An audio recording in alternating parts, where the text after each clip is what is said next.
কথা রাখেনি, ভালোবাসেনি। কেউ চুপি চুপি পায়, কাছে আসেনি। কেউ গোধূলি বেলায় দুহাত বাড়িয়ে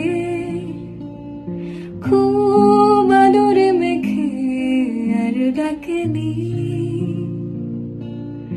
আর ডাকেনি। ঘর ছাড়া বাতাস হয়ে তোমায় ভাসাতে চাই, পালতোলা নৌকা